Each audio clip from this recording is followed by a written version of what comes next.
In this lecture, we are going to discuss about more properties we are having in CSS. ठीक है, तो हमने कल already यहाँ पे मैक्स विड्थ तक कंप्लीट कर लिया था.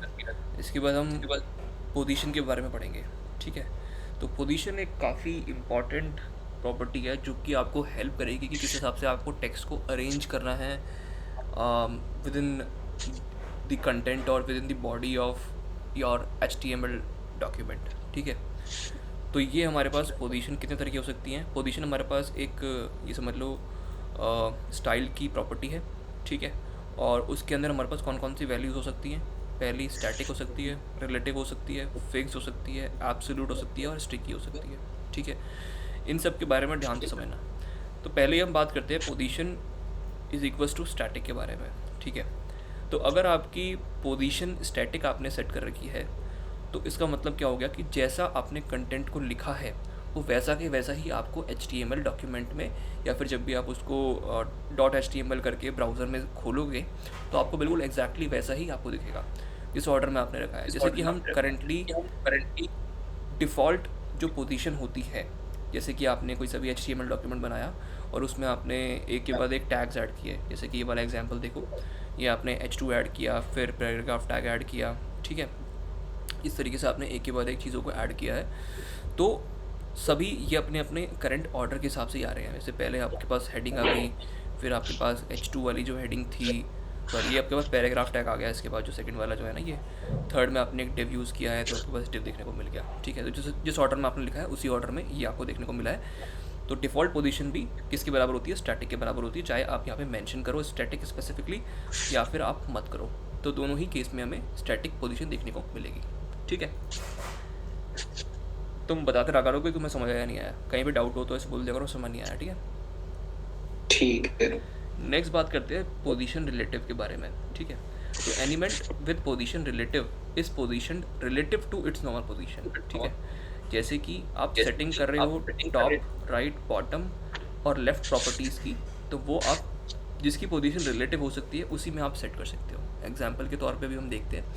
तो जो आपने यहाँ पे स्टैटिक पढ़ा था, इसमें आप अगर सेट करोगे टॉप, लेफ़्ट, बॉटम, राइट, तो इसमें आप सेट नहीं कर पाओगे. ठीक है, क्योंकि इसमें static position elements are not affected by these all properties. ठीक है, बट अगर आपने पोजीशन को अपने रिलेटिव सेट किया है तो इस केस में आप यहाँ पे उसको इन सब प्रॉपर्टीज़ को लेफ़्ट, राइट, बॉटम और टॉप को आप सेट कर सकते हो. एग्जाम्पल देखते हैं कैसे करते हैं.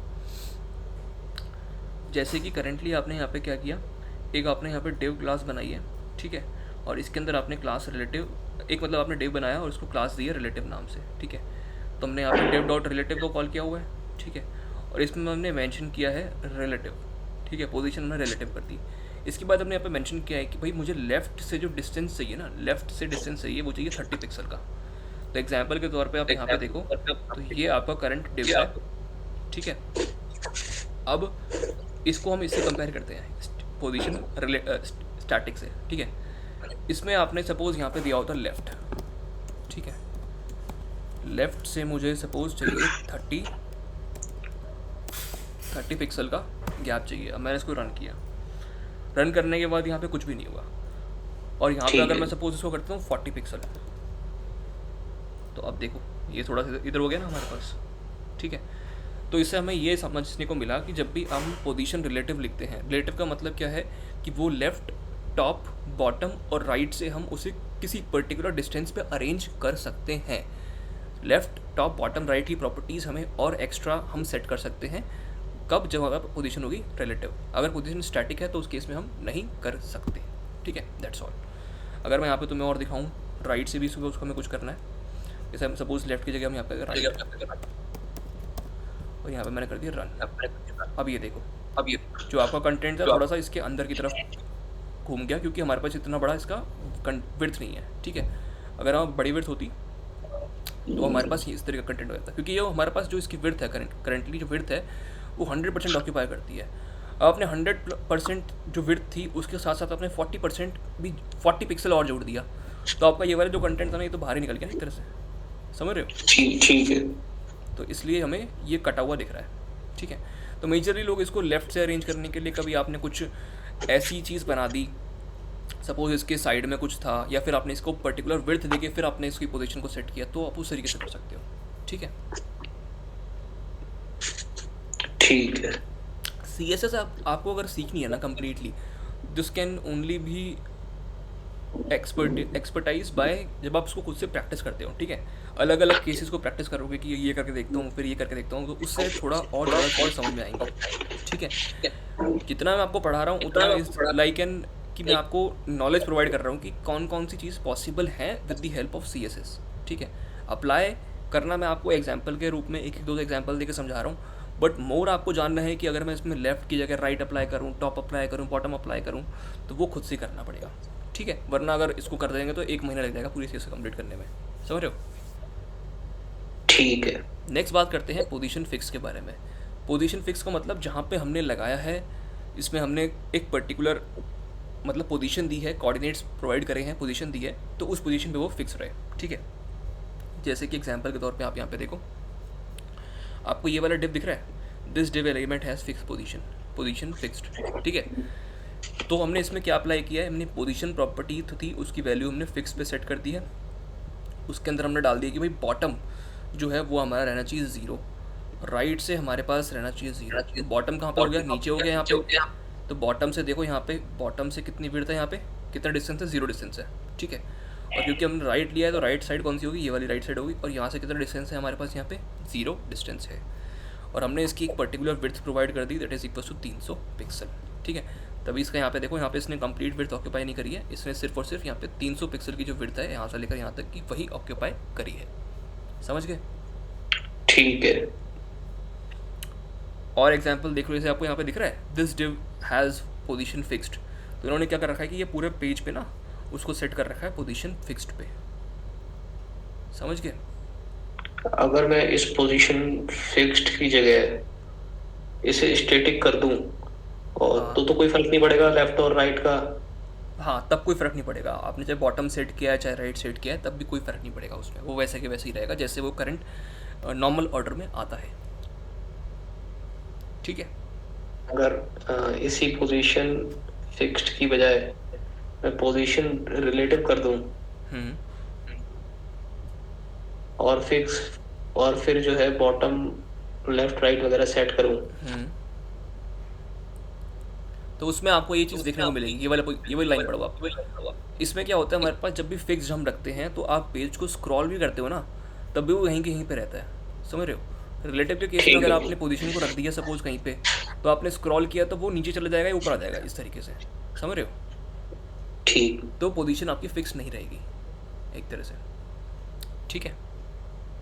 ठीक है। एग्जाम्पल के तौर पे आप कुछ करना है तो उसको करके देख लेते हैं एक बार ट्राई। ठीक है। जैसे हमारे पास ये फिक्स की जगह हम कर देते हैं रिलेटिव, और हम करते हैं रन।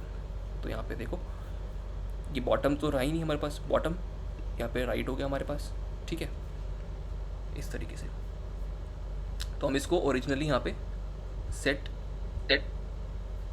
मतलब बेसिकली हमारा जो करंट व्यू पोर्ट है ना, an element with position fix is relative to its viewport. Viewport हमारे पास इनिशियली क्या था फिक्स के लिए, ये वाला व्यू पोर्ट था कम्प्लीटली। और यहाँ पे हमारे पास हमने नीचे इसको सेट कर दिया था जब हमने बॉटम और राइट को सेट किया था। ठीक है। इसमें हम यहाँ पे वैल्यू दे दें सपोज बॉटम, तो हमारे पास क्या हो गया अब, क्योंकि इसकी इनिशियल विड्थ क्या है, अब यहाँ पे देखो, इसको ढंग से समझो एक बार। इसकी विड्थ हमारे पास कितनी है, 300 पिक्सल की। ऑलरेडी हमने इसे यहाँ तक इसको कवर किया है। अब राइट तो हमारे पास कितना है यहाँ पे 40 पिक्सल का, सपोज हम कह रहे हैं राइट से 0, तो राइट से तो 0 से ऑलरेडी बहुत ज़्यादा है ये। ऐसा नहीं होगा कि आपका ये कंटेंट यहाँ पे पहुँच जाएगा राइट में। समझ रहे हो? आप तो इतना कंटेंट है, मतलब कि इसको ढंग से समझने के लिए आप ये समझो, जैसे ये आपका व्यू पोर्ट है। व्यू पोर्ट मतलब जितना हमें कंटेंट एरिया हमने उसको प्रोवाइड किया है, उसका जो टॉप पेरेंट एलिमेंट है ना, वो कितना जैसे बॉडी हो गया आपका, बॉडी हमारे पास करेंटली क्या हो गया, इसका व्यू पोर्ट हो गया। ठीक है। कि कितना ये पूरा पेज हमारे पास साइज़ का है, इतना सपोज ये पूरा पेज साइज़ का है, तो उसको हम कहेंगे व्यू पोर्ट है। ठीक है। ठीक है। तो इस केस में क्या हुआ, हमारे पास हमने क्या किया, इसकी हमने विड्थ दे रखी है ऑलरेडी, कितनी दे रखी है, 300 पिक्सल दे रखी है। ठीक है। उसने इतना कवर किया। अब हम कह रहे हैं कि राइट से आप 0 डिस्टेंस करो, तो मतलब यहाँ से 0 डिस्टेंस होना चाहिए था, पर क्योंकि हमारे पास ये ऑलरेडी बहुत ज़्यादा डिस्टेंस ऑलरेडी अवेलेबल है, तो मैं राइट से कैसे कर दूँ 0। समझ रहे हो हमारी बात को? बॉटम से देखो कितना ज़्यादा डिस्टेंस अवेलेबल है, बट अगर हम यहाँ से लेफ्ट सेट करते हैं तब ये क्या करेगा, इस बॉक्स को इतना से कम मिनिमम शिफ्ट करेगा ही करेगा। जैसे हमने सपोज लेफ्ट में लिख दिया यहाँ पे 40। अब यहाँ पे एग्जांपल के तौर पे यहाँ पे देखो, मैं यहाँ पे कर देता हूँ राइट की जगह कर देता हूँ लेफ्ट से 40 पिक्सल। अब ये देखो हुआ। ठीक है। तो कहने का मतलब ये है, अगर सपोज आपको अगर राइट से भी करना था, चलो एग्जांपल और लेके देख लेते हैं, पर अगर हम राइट से करते हैं 0 तो हम यहाँ पे विड्थ हटाते हैं इसकी, ठीक है। अब ये हो गया हमारे पास। अब मैं राइट से करता हूँ सपोज 10 पिक्सल करता हूँ उसमें, ठीक है। ये देखा तुम्हें? तो तुम्हारा ठीक है। तुम बेसिकली इसको बॉर्डर के हिसाब से देखो कि जहाँ पे इसका करंट बॉर्डर है, ठीक है, अगर वो डिस्टेंस सपोज उस पर्टिकुलर डायरेक्शन से, जैसे राइट वाली डायरेक्शन होगी हमारे पास, ये राइट से ज़्यादा है ऑलरेडी बॉर्डर हमारे पास, मतलब इसका डिस्टेंस यहाँ से लेकर यहाँ तक ऑलरेडी ज़्यादा है, तो हम उतने पे रहने देंगे। अगर वो उससे कम है तो उसमें हम मिनिमम उतना सेट कर देंगे। जैसे सपोज हमने 10 लिख दिया तो 10 पिक्सल हमारे पास यहाँ पे गैप आ जाएगा, समझ रहे हो? ठीक है, आ गया आ गया। तो ये इस तरीके से काम करता है। ऐसा नहीं होगा कि हर जगह काम करने लग जाएगा। ये आपका मैक्सिमम ऑलरेडी यहाँ पे मैक्सिमम डिस्टेंस पे है, तो ये 10 पिक्सल को काम ही नहीं रहा। आपने 0 सेट किया तब भी कोई काम नहीं रहा, ठीक है, इस तरीके से। सही। नेक्स्ट बात करते हैं फिक्स का। तुम ऑलरेडी समझ गए क्योंकि ये स्क्रॉल करने में भी फिक्स रहेगा हमारे पास, ठीक है। एब्सोल्यूट के बारे में बात करते हैं।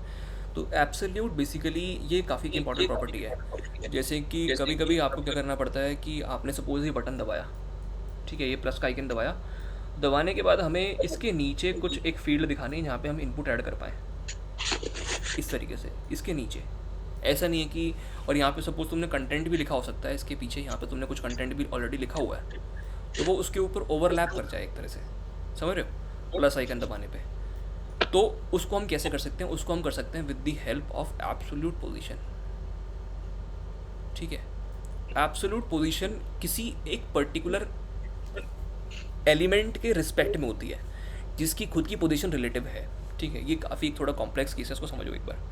N element with position absolute is position relative to the nearest position ancestor instead of position relative to the viewport like fixed, ठीक है। मैंने तुम्हें व्यू पोर्ट बताया। व्यू पोर्ट क्या होता है?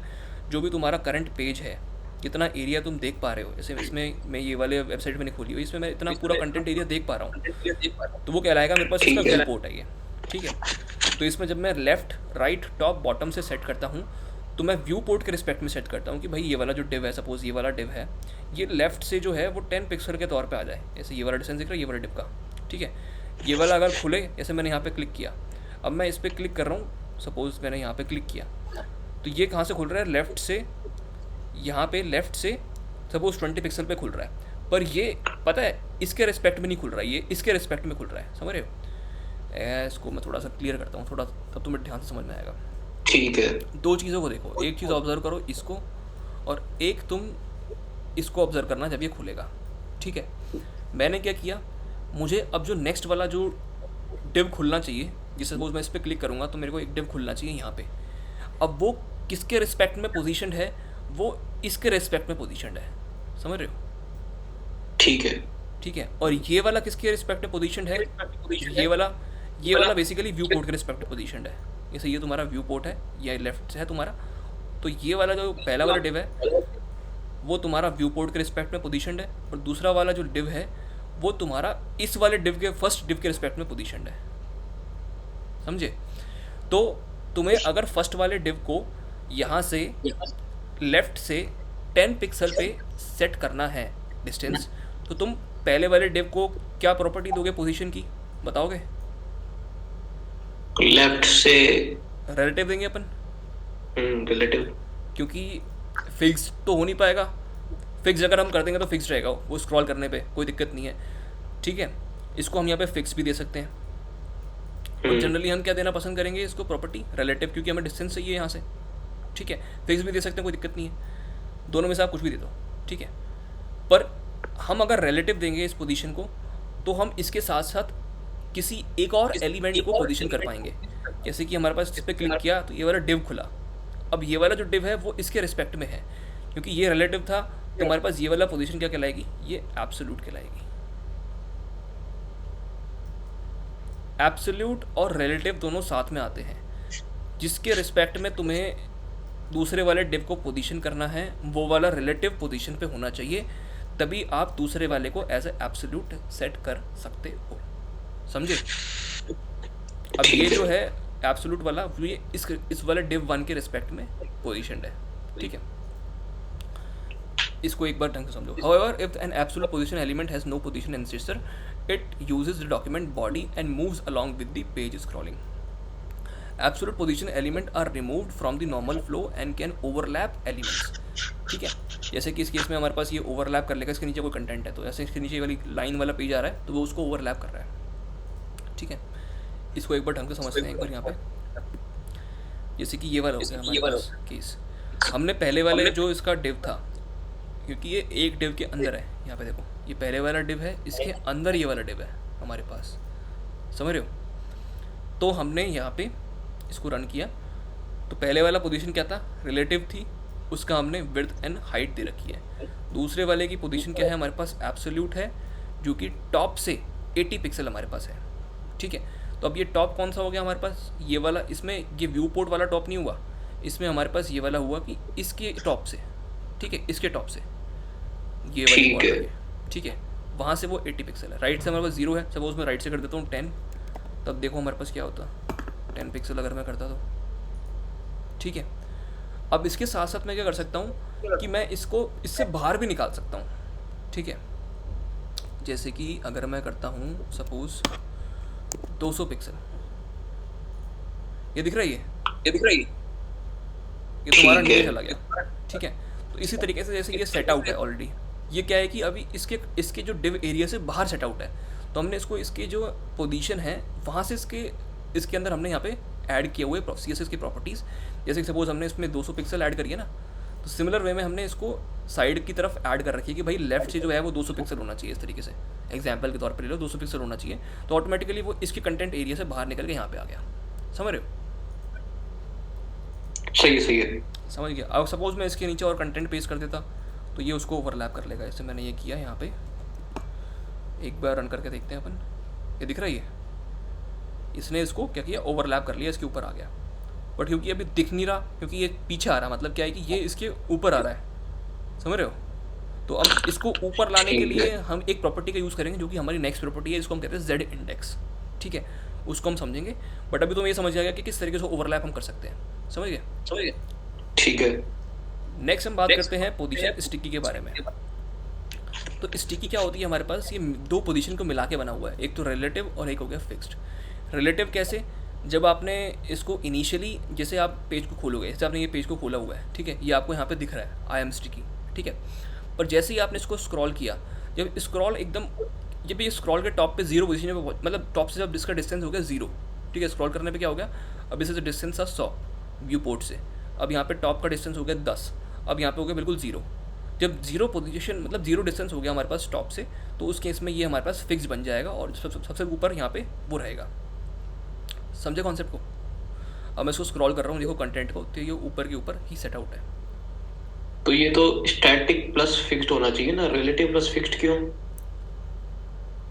देखो स्टैटिक पोजीशन में फिर हम लेफ्ट, राइट, टॉप और बॉटम नहीं सेट कर पाएंगे इस केस में ना, तो आपको बाय डिफ़ॉल्ट अगर स्टिकी यूज़ करना है तो स्टिकी हमारे पास रिलेटिव का ही कॉन्सेप्ट ठीक है। है। ठीक है। ठीक है, इसलिए इन्होंने ये बाय डिफ़ॉल्ट, मतलब ये जिसने सीरीज बनाई है उन्होंने ये कॉन्सेप्ट बनाया। हम क्या कर रहे हैं, हम उसको लर्न कर रहे हैं कि चीज़ें वर्क कैसे करती हैं। ये कोई वो नहीं है ना कि इट्स नॉट लाइक कि तुम फिजिक्स पढ़ रहे हो कि जिसमें तुम सवाल कर पाओगे ऐसा क्यों। ठीक है, possible reasons may be there, but generally क्या होता है कि हमें जिस कॉन्सेप्ट को जैसे बना हुआ है उसी की तरह पढ़ना चाहिए। समझ रहे? ठीक है। तो इस तरीके से हम स्टिकी का गेम खेल सकते हैं। ये हमारे पास स्टिकी हो गया। ठीक है,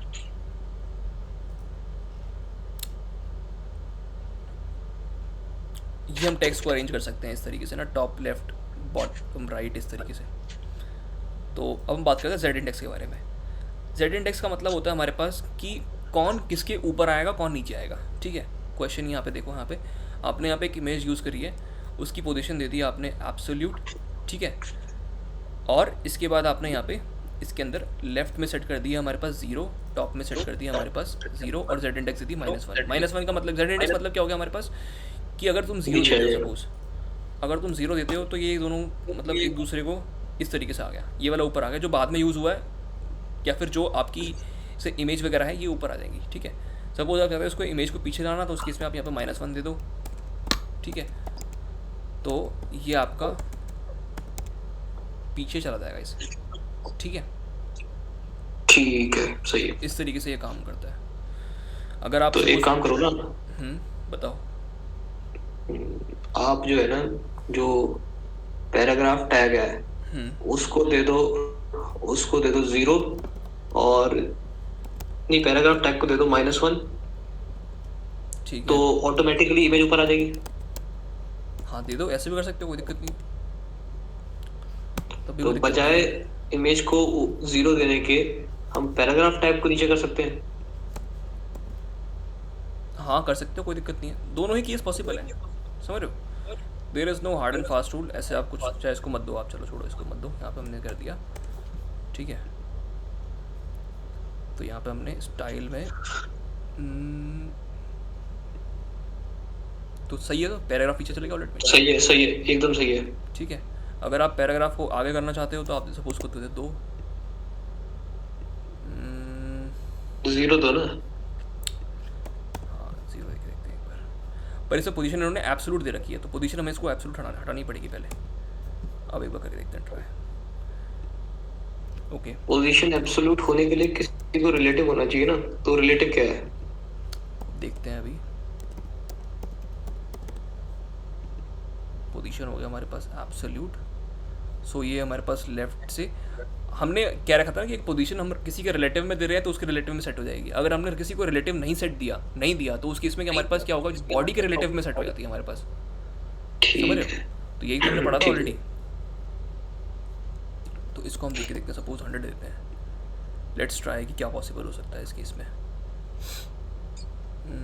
पोजीशन हमारे पास ये हो गई, मल्टीपल केसेस ट्राई करके देखते हैं। हमें सपोज पैराग्राफ टैग को इसमें ऊपर लेके आना है, बट क्योंकि ऑलरेडी एब्सोल्यूट पोजीशन है तो ये हमारे पास इसके रिस्पेक्ट में चलेगी, ठीक है। ठीक है, तो कोई नहीं, आप इसको मल्टीपल केसेस एक बार ट्राई करके देखो। इसमें हम जेड इंडेक्स लगा के देख रहे हैं, इसकी बजाय सपोज इसमें हम कुछ और जेड इंडेक्स लगा के देख लेते हैं। इमेजेस पे लगा के देख लिए, पैराग्राफ टैग पे लगा देख लिया। एक बार हम पहले इसको और चेकआउट करते हैं, ठीक है, एग्जाम्पल्स देखते हैं और फिर समझते हैं इसको, क्योंकि इस तरह का केस मैं भी फर्स्ट टाइम हैंडल कर रहा हूँ ना। ठीक है, हमारे पास so this is the class container हो गया हमारे पास। कंटेनर कहाँ गया, this is the position relative जो कि हम चेकआउट कर रहे थे। ब्लैक बॉक्स जो हमारे पास था ये पोजीशन रिलेटिव पे है, ठीक है। ग्रे बॉक्स जो है वो एब्सोल्यूट है और ये वाला ग्रे बॉक्स भी एब्सोल्यूट है, ठीक है। इसमें हमने जेड इंडेक्स सेट किया है 2, इसमें हमने जेड इंडेक्स सेट किया है हमारे पास यहाँ पे 3, ठीक है। ठीक है,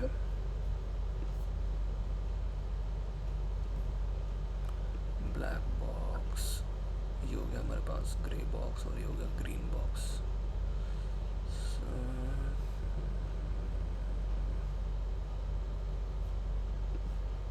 चलो इस वाले केस को हम चेकआउट करते हैं थोड़ी देर बाद, ठीक है।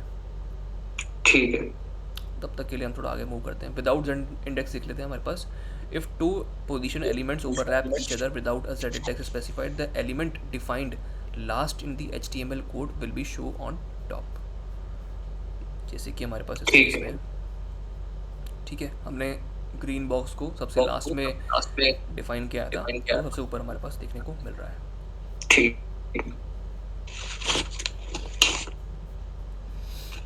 नेक्स्ट बात करते हैं ओवरफ्लो के बारे में। तो ओवरफ्लो हमारे पास अगर कंटेंट हमारा किसी कंटेंट एरिया से बाहर ज़्यादा निकल रहा है तो उस केस में हम उसको कहते हैं ओवरफ्लो, ठीक है। पहली प्रॉपर्टी हो जाती है हमारे पास इसमें विजिबल, दूसरी होती है हिडन, तीसरी स्क्रॉल और चौथी होती है हमारे पास ऑटो। विजिबल में क्या होता है हमारे पास, this is the default property, the overflow is not clipped, the content renders outside the element box. जैसे कि आपको दिख रहा है, आपने यहाँ पे कंटेंट जो है वो आपका रेंडर बॉक्स से बाहर निकल चुका है, ठीक है। दूसरी हम बात करते हैं हिडन के बारे में। तो कंटेंट अगर हमारा बाहर निकल रहा है, जितना बाहर निकल रहा है वो हमारे पास हाइड हो जाएगा, ठीक है। इसको हम कहते हैं ओवरफ्लो हिडन।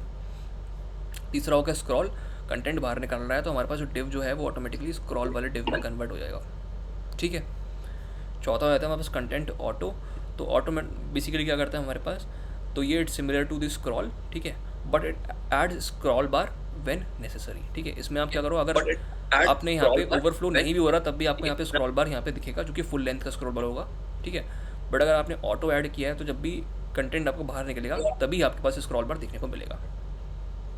ठीक है, ठीक है। नेक्स्ट बात करते हैं overflow x and overflow y के बीच में। तो अगर आपका सपोज कंटेंट जो है वो एक्स की साइड में बाहर निकल रहा है तो उस केस में आप ओवरफ्लो एक्स को लगा सकते हो कि भाई नीचे हमारे पास जो हॉरिजॉन्टल स्क्रॉल बार आया था ना, तो उसको हम कहते हैं ओवरफ्लो एक्स। ठीक है, वो कब आएगा, जब ओवरफ्लो एक्स आप एक्स, करोगे ठीक है। एक्स डायरेक्शन मतलब, समझ रहे हो, हॉरिजॉन्टल वाला। ओवरफ्लो वाई मतलब वर्टिकल डायरेक्शन में। ठीक है, ठीक है, ठीक है, एकदम ठीक है। इस तरीके से हो जाएगा। नेक्स्ट बात करते हैं फ्लोट के बारे में। तो फ्लोट बेसिकली हमारे पास एक प्रॉपर्टी है जिसकी हेल्प से हम किसी भी एलिमेंट को राइट लेफ्ट और इस तरीके से हम अरेंज कर सकते हैं। ठीक है, एग्जाम्पल के तौर पर देखो, जैसे आपने यहाँ पे इमेज लगाई है। ठीक है, इमेज को आपने प्रॉपर्टी दी है float is equal to right. तो इससे क्या हुआ, यहाँ पे जो आपकी इमेज थी वो राइट में चलेगी और बाकी जो कंटेंट था आपका, जो भी आपने पैराग्राफ में यूज़ किया हुआ है कंटेंट, वो आपका वैसे के वैसे ही लेफ्ट से स्टार्ट होके राइट की तरफ जा रहा है। ठीक है,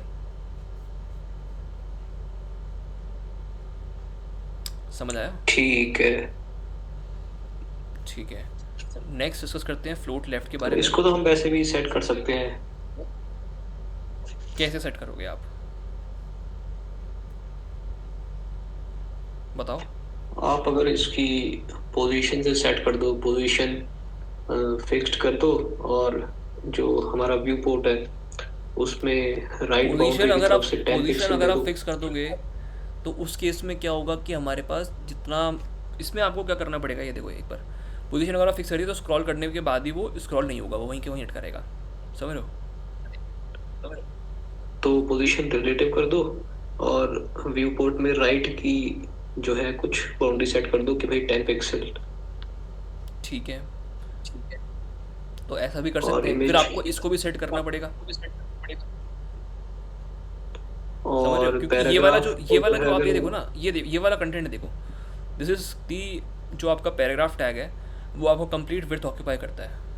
ठीक है, एग्जाम्पल लेके देखते हैं एक बार इसको, जो भी आपके केसेस जो दिमाग में आ रहे हैं उसको खुद से एक बार ट्राई कर करके देखो। ठीक है, अभी क्या बोला तुमने कि इसको हटा के हम क्या करते हैं, यहाँ पे इसकी पोजीशन दे देते हैं, ट्राई करते हैं एक बार। पोजीशन हमने दे दी, सपोज कहते हैं रिलेटिव, और हम कह रहे हैं कि भाई ये लेफ्ट से रहना चाहिए कितना, 0।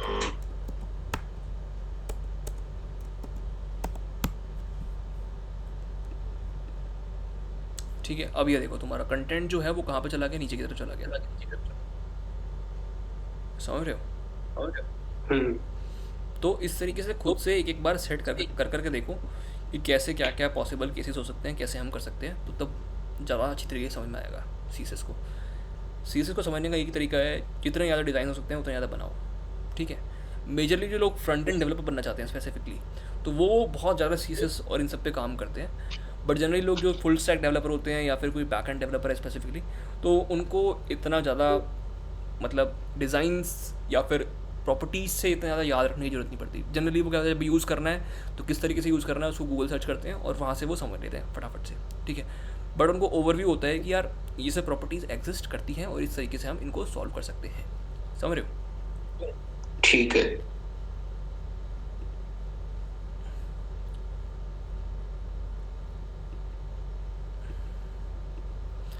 ठीक है, नेक्स्ट बात करते हैं नो फ्लोट के बारे में। तो यहाँ पे आप एग्जांपल के तौर पर हम देखते हैं, हमने यहाँ पे इमेज को सेट किया है नो फ्लोट पे, तो ऑटोमेटिकली ये वाले देखो कंटेंट जो है वो इस तरीके से इसके राउंड में होने गया। ठीक है, इसके बाद मतलब इमेज के बाद से या लास्ट से चालू हो गया। ठीक है, ठीक है।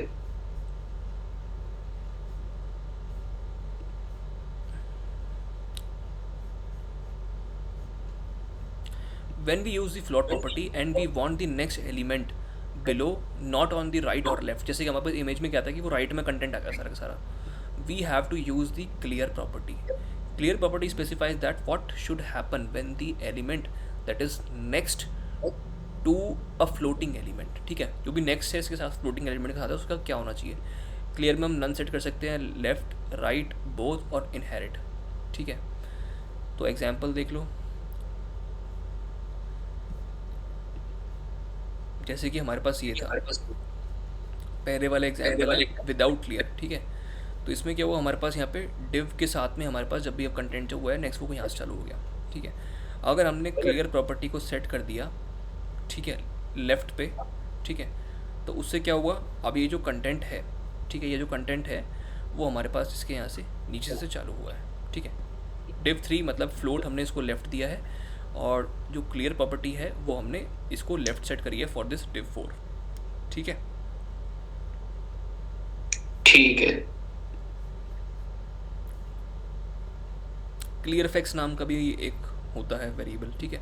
इसकी हेल्प से क्या होता है कि आप जितना कंटेंट इतना आप ऑक्यूपाई कर रहे हो, ठीक है, सपोज आपने पहले लिखा था इसको और इसको अलग अलग लिखा है, ठीक है, इसको आपने सपोज फ्लोट कर दिया राइट के अंदर, तो इस तरीके से कंटेंट आ रहा है। बट तुम चाहते हो कि अब यार जो नेक्स्ट कंटेंट चालू हो, या फिर इन दोनों के बाद जो आपने चालू हुआ है वो नेक्स्ट लाइन से चालू हो, मतलब यहाँ से चालू हो, तो आप क्लैरिफैक्स नाम की प्रॉपर्टी भी प्रोवाइड कर सकते हो, ठीक है, ऑटो में सेट कर ठीक सकते है हो। जी। फ्लोट के एग्जाम्पल्स हैं, इसको आप चेकआउट कर लेना थोड़ा डीपली, ठीक है। खुद से जब करोगे तब समझ में आएगा कि जब नया बार बना सकते हो इस तरीके से ना, फ्लोट से, जो ठीक है। इस तरीके से आप यहाँ पे एक वर्टिकल नया बार भी इस तरीके से बना सकते हो, ठीक है। ये सब एग्जांपल्स दे रखे हैं, इसको खुद से चेकआउट करना, ठीक है। इनलाइन ब्लॉक के बारे में डिस्कस कर लेते हैं। तो डिस्प्ले हम इनलाइन दे सकते हैं, or the major difference between the display compare to display inline, the major difference between major difference is that display inline block allows to set width and height of the element, ठीक है। Display inline में आप width and height set नहीं कर सकते, but अगर inline block अगर आप करते हो तो उस केस में आप डिस्प्ले को मतलब विड्थ एंड हाइट आप सेट कर सकते हो। एग्जाम्पल के तौर पे यहाँ पे देख लो, जैसे कि हमने यहाँ पे एंकर टैग पे सॉरी स्पैन डॉट ए, इसमें हमने कोई क्लास लगाई होगी शायद ए, ठीक है। इस पर्टिकुलर वर्ड पे हमने यहाँ पे क्लास लगाई है जिसमें कि हमने इसको लिखा है कि भाई इसकी जो होना चाहिए डिस्प्ले होना चाहिए वो इनलाइन होना चाहिए, तो ये हमारे पास इनलाइन हो गया, ठीक है। अगर हमने inline block set inline set किया तो इसमें हमने विड्थ प्रोवाइड करी हुई है, यहाँ पे देखो, तो विड्थ यहाँ पे अप्लाई नहीं हुई इस केस में। बट अगर हमने इनलाइन ब्लॉक हमने प्रोवाइड किया है तो उस केस में यहाँ पे जो उसकी विड्थ थी 100 पिक्सल और हाइट थी 100 पिक्सल, वो यहाँ पे अप्लाई हो चुकी है, ठीक है। नेक्स्ट हो गया डिस्प्ले ब्लॉक के बारे में डिस्कस कर लेते हैं। तो डिस्प्ले ब्लॉक हमारे पास क्या हुआ, यहाँ पे हमने इसकी हाइट दी है 100 और विड्थ दी है 100 और हाइट दी है 100, इस तरीके से हमने यहाँ पे इसको एज अ डिस्प्ले ब्लॉक कर दिया। इनलाइन ब्लॉक करोगे तो वो दोनों क्या होगा, इनलाइन भी होगा और वो ब्लॉक भी होगा इस तरीके से। अगर आपने सिर्फ ब्लॉक अप्लाई किया है तो उसकी इसमें क्या होगा, इनलाइन तुम्हें मैंने ऑलरेडी बताया था, जितना कंटेंट है उतना ही तुम्हारा विड्थ बनेगी, ठीक है। अगर आपने इनलाइन ब्लॉक से इनलाइन हटा दिया तो उस केस में क्या होगा, हमारे पास कितना उसका कंटेंट है उससे उसकी बजाय 100% वो विड्थ ऑक्यूपाई करेगा। तो जैसे इस तरीके से ये 100% विड्थ ऑक्यूपाई कर रहा है, बट क्योंकि ये इसमें हमने ब्लॉक अप्लाई किया है तो जितना इसका कवर था वहाँ पे हमने इसमें कलर और इसकी विड्थ और हाइट हमने यहाँ पे सेट आउट कर दी है, ठीक है। तो अगर ब्लॉक को हटा ही दें डिस्प्ले की, हाँ, वो ऑटोमेटिकली डिफॉल्ट पे ही ब्लॉक ही रहता है।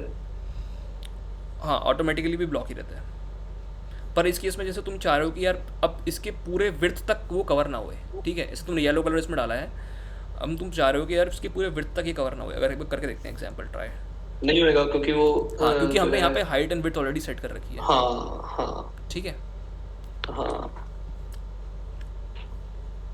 समझ गए। हाँ ठीक है। नेविगेशन बार आप क्रिएट कर सकते हो, नेविगेशन लिंक्स वगैरह इनलाइन ब्लॉक को यूज़ करके, ठीक है। अलाइन के बारे में डिस्कस कर लेते हैं। तो यहाँ पास हो गया मार्जिन, हो गया ऑटो बॉर्डर, ठीक है।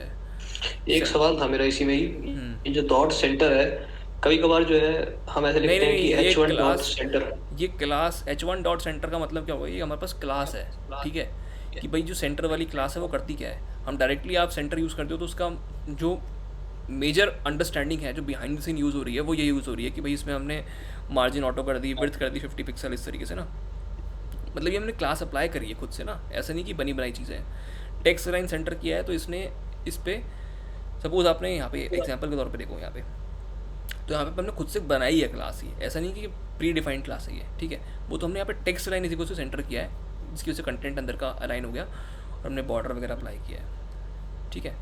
मेरा सवाल ये था कि यहाँ पर जैसे डॉट सेंटर लिखा हुआ है, हाँ, वैसे अगर हम यहाँ पर डिवीजन डॉट सेंटर लिखूँ, हाँ, तब कुछ फर्क पड़ेगा? मैंने तुम्हें कल बताया था ना कि डिवीजन डॉट सेंटर लिखोगे तब भी इस पे तो कोई फ़र्क नहीं पड़ेगा। बट ये है कि सपोज़ आपने कोई और डिव बनाया होता, ठीक है, ऐसे आपने ये बनाया, अब उसके अंदर हमारे पास कोई क्लास नहीं है, ठीक है, तो उसमें पड़ेगा नहीं है, ऊपर वाली सेंटर हो जाएगी। हाँ, जिस पे आपने सपोज़ आपके पास क्लास, इसमें सपोज़ डिवीजन दूसरी दूसरी क्लास लगा रखी होती है इस डिवीजन में ना, तुमने यहाँ पे लगा रखी होती सपोज़ सेंटर 2, तो इस केस में वो डिव जिसके पास क्लास सेंटर है सिर्फ उसी पे ये प्रॉपर्टीज अप्लाई होंगी, समझ रहे हो। और अगर केवल डॉट सेंटर करेंगे तो केवल डॉट सेंटर करोगे जिन जिन डिव या फिर जो भी हमारे पास पैराग्राफ टैग ही है, वो हमने पैराग्राफ टैग पे भी यहाँ पे सेंटर लगा रखी होती क्लास, सब पे अप्लाई हो जाएगी। तो सब ठीक पे है, अप्लाई हो जाएगी, समझ रहे हो। ठीक ठीक ठीक है। तो वो केस है। इमेजेस के केस में आप कर सकते हो और बहुत चीज़ें हैं, तुम इसको एक बार खुद से चेकआउट करना ना जब ज़रूरत पड़े, तो ऐसा नहीं कि बिना ज़रूरत पड़ेगी तुम इसको बहुत ज़्यादा सीसेस पढ़ रहे हो, सीसेस इतनी कोई पढ़ने की ज़रूरत नहीं होती, जितना जहाँ पे ज़रूरत आ रही है उतना ही आप इसको पढ़ो, ठीक है। कॉम्बिनेटर्स पढ़ रखे हैं पहले शायद, पढ़ रखे हैं ऑलरेडी, क्लास कॉम्बिनेटर तुमने कुछ बताया था ना वो तो लास्ट मैंने क्लास में। इनिशियली तुम्हें नहीं इनिशियली मैंने इंट्रोडक्शन दिया था कि कितने तरह के हम सेलेक्टर्स के साथ साथ कॉम्बिनेटर यूज़ कर सकते हैं, ठीक है। एग्जाम्पल के तौर पर देख लो, फटाफट से हो जाएगा, कोई दिक्कत नहीं है। डिसेंडेंट ठीक है। सेलेक्टर हमारे पास देख लेते हैं। Descendant selector matches all element that are descendant of a specified element. Example के तौर पे यहाँ पे देखो, जैसे कि हमारे पास ये वाला डिव है, इसके अंदर पी टैग है, ठीक है। तो यहाँ पे हमने क्या मेंशन किया हुआ है, डिव स्पेस पी, स्पेस डाल के डाल रखा है पी, तो मतलब डिव जिसके पास पी टैग्स हैं उनके पी टैग्स के अंदर आप ये वाली प्रॉपर्टी को अप्लाई करें, ठीक है, समझ गए। ऐसे तो ये बिना ठीक है, बिना ठीक डिव है। के भी पी टैग है, यहाँ पे भी बिना डिव के पी टैग है, समझ रहे हो। तो वो इसका मतलब हो गया, तो इसको सही, अपन कहते हैं तो डिसेंडेंट। नेस्टेड हो गए इसमें वो। हाँ, डिसेंडेंट सेलेक्टर। नेक्स्ट बात करते हैं चाइल्ड सेलेक्टर के बारे में। The child selector selects all element that are children of a specified element. जैसे कि एग्जांपल देख लेते हैं, जैसे कि आप ये वाला देखो, यहाँ पे हमारे पास है पैराग्राफ 4 इन द डिव, ठीक है, ये हमने यहाँ पे मेंशन किया हुआ है। ये हमने यहाँ पे एक सेक्शन बनाया था, अब इस सेक्शन के अंदर भी एक पैराग्राफ टैग है, ठीक है। ये हमने एक सेक्शन बनाया, इसके अंदर पैराग्राफ टैग है, तो हमने यहाँ पे क्या मेंशन कर रखा है कि ऐसा डिव के अंदर जितने भी सारे पी टैग्स हैं जो कि इसके एक्चुअल चिल्ड्रन हैं, सिर्फ उन्हीं पे आप अप्लाई कीजिए, ठीक है, ना कि डिव के अंदर सेक्शन के अंदर जो पी टैग है उसमें, ठीक है। एक तरफ से जो डायरेक्ट इसके डिव के चिल्ड्रन हैं उन पे ये अप्लाई हो रहा है, समझे। हम्म, अच्छा अच्छा अच्छा अच्छा। अगर मैं यहाँ पर वो स्पेस वाला यूज करूंगा डिसेंडेंट सेलेक्टर, एक बार करके देखना, चाइल्ड की हटा के स्पेस करना। ये देखो, अब सब पे अप्लाई हो जाएगा ये। ठीक है, आ गया मेरे को। चाइल्ड का भी, चाइल्ड हो चाहे कुछ भी हो, पर उस पर अप्लाई होगा। इसमें क्या है, डायरेक्ट जो सिर्फ होंगे उन्हीं पे अप्लाई होगा। सही है, वो केवल चाइल्ड के लिए होगा, वो ग्रैंड चाइल्ड का नहीं होगा। हाँ। ठीक है। Adjacent sibling selector. The adjacent sibling selector is use to select an element that is directly after another specific element, ठीक है। एग्जाम्पल के तौर पर हम यहाँ पे देखते हैं, तो हमारे पास यहाँ पे ये थर्ड वाला एग्जाम्पल को देखो, ठीक है, ये, और आप यहाँ पे सेवन्थ वाले को देखो। तो हमने यहाँ पे क्या मेंशन किया हुआ है, डिव प्लस पी। तो डिव जहाँ पे भी टैग यूज़ हो रहा है, जहाँ पे वो क्लोज हो रहा है, उसके जस्ट बाद जो हमारे पास पी टैग है सिर्फ उस पर अप्लाई करना है, ठीक है। जैसे कि ये डिव हो गया, इसके जस्ट बाद कौन सा पी टैग है हमारे पास, ये वाला, तो सिर्फ एक पे ही अप्लाई होगा।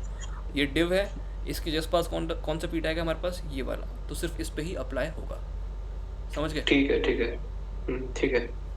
अगर नहीं है तो नहीं होगा। अगर नहीं है तो कोई दिक्कत नहीं है, पी टैग नहीं है तो फिर तो क्या फर्क पड़ेगा। General sibling selector. General sibling selector selects all element that are next sibling of a specified element, ठीक है। जैसे कि एग्जांपल के तौर पे यहाँ पे देखो, ये हमारे पास पैराग्राफ 3 है, ठीक है, और ये हमारे पास पैराग्राफ 4 है। तो हमने क्या क्या रखा है कि डिव के बाद कितने भी सारे पी टैग्स आएंगे सब पे आप अप्लाई करें ये वाली प्रॉपर्टी को, सिर्फ पी टैग जो आएंगे, ठीक है। तो डिव के बाद हमारे पास कौन सा पी टैग आ रहा है, ये वाला आ रहा है और ये आ रहा है, तो इसलिए यहाँ पे अप्लाई होगा, कोड पे अप्लाई नहीं होगा, समझ गए। ठीक है, एकदम सही है। तो ये ओवर हो गया हमारे पास।